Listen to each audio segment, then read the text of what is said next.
Excuse the mess behind me. Hopefully there's nothing too weird going on, but I'm on my last day of vacation here in Cabo San Lucas, Mexico. It's been an amazing time. It has been my first vacation that I've taken in a really long time, like probably a couple years. I'm not really a huge vacation person. And one of the reasons for that is because I sort of feel like they're like a Band-Aid. They feel really good, you feel rested afterwards for like a couple days, and then you just get back right into that same old routine, that same grind, that same hamster wheel. And you don't really take any of those habits or any bit of that lifestyle back with you. With that said, I have started doing these 5 habits over the past year or so, I would say, and I really think they can change your life, and they're illustrated really well by time away. The first habit is consuming consciously. I don't know about you, but when I'm on vacation, I am indulging, but not indulging in bad things. I know some people do, so maybe this is not really vacation relevant to you, but for me, I actually, I eat 3 meals a day. I hydrate all the time. I'm drinking smoothies. I'm, just like eating good food. I'm looking for the healthiest, most delicious tasting food in the city that I'm in. And, being a freelancer, that's not the case. I am very health conscious, but I can easily let that one go if I'm busy, right? Just hop up and grab a granola bar for breakfast. If that, like a lot of times it's just coffee, or just grab something quick. Maybe you're a fast food person, Being better about what you're putting into your body has such a profound effect on your output and just your daily lifestyle. But I also mean this in terms of, things that you're consuming mentally. So obviously social media. When I'm on vacation, I have barely looked at my phone. What I have done instead is actually Norris and I started watching a show that we've been really meaning to watch together, White Lotus, which is like very meta because we're at a resort and it's about a resort. And it's been really fun. And I'm not somebody who's like, don't watch TV, don't watch movies. I love TV and movies. I went to school for film. I love the art that is.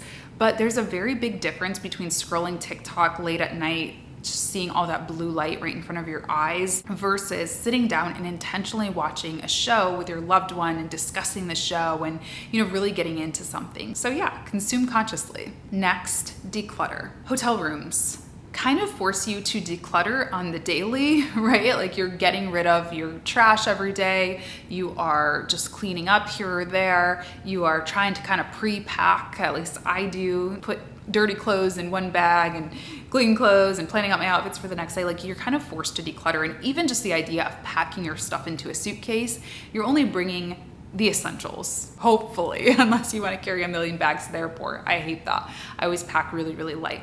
So I try to take this into my real life as well. I don't know who taught me this. I can't remember, but it's this thing called the one touch rule. And I can be very cluttery at home. I'm not dirty. Like I like to clean. I like a clean space, but I can have boxes all over and clothes all over. And the one touch rule is, let's just say I get a box from Amazon or whatever on my front porch. What I often will do, or the old me would do, is I'd take the box, I'd cut it open at the kitchen island or wherever, leave the box open, look at what I got, and then it sits there for 3 days. The one touch rule is taking it, doing that same process, but instead of just leaving the box, I'm gonna throw the box down into the garage or wherever it belongs, take the product up into the bathroom or the bedroom or wherever it goes. And now I've only touched that box and its contents once, instead of having to touch it 3-4 times as I'm trying to cook dinner around this box and tripping over things and, just being obnoxious and a huge mess in my life. And this can also be applied to one of my biggest struggles in life, which is email. I'm notoriously bad about responding to email. I always read emails. If you've ever emailed me, I've seen it. I have seen it. I've probably flagged it as well and said, I need to respond to that, or marked it as unread, or kept it in a tab. I have like 3 emails in tabs on my computer right here. It takes so much mental energy to know that I have these emails sitting there. Instead, what you can do is you can just respond in the moment. Crazy concept, right? I've started doing this even if I don't have an answer, or I know maybe I need to get something from my computer. I'll respond and say, hey, just letting you know I saw your email. I'm traveling right now, or I'm not at my desk, but I should have a response back to you on Tuesday. It has done wonders for me. Try it. Next thing, gratitude. Practicing gratitude is so important, and I think a lot of us do it on vacation when we're at beautiful, resorts and doing things that are really cool and really exciting. Of course, yeah, we're like, oh my gosh, I'm so grateful for what I've been able to, afford or do, or the time, or who I'm with. But we often go back to our daily lives and take a lot of it for granted. And if you're watching this, you either have a phone or a computer or access to one, which means that you are actually more fortunate than a lot of the world. And I think sometimes we forget that. I know I certainly forget that. I certainly take that for granted.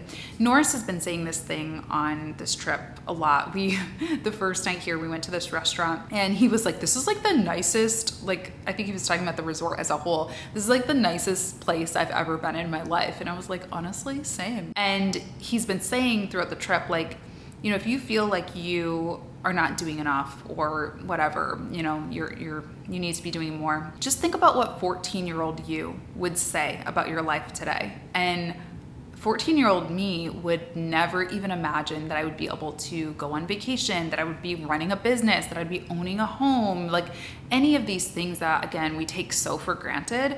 So practice gratitude, however that makes sense for you. For a while, I was doing a gratitude journal, which I really loved. And maybe that's going to be a goal for me for this year, is to get back into that, because what's really cool about it is, you have something physical that at the end of the year or whenever you need kind of a boost, you have it there to flip through, which is really fun. But, I do have kind of a moment of meditation or, whatever you want to call it, prayer, maybe it is for you, just saying thanks, of just being grateful and of just putting good energy out there. I try to do that every day, even if it's not physically writing something down, but it really helps. The fourth habit that will change your life is going outside every day.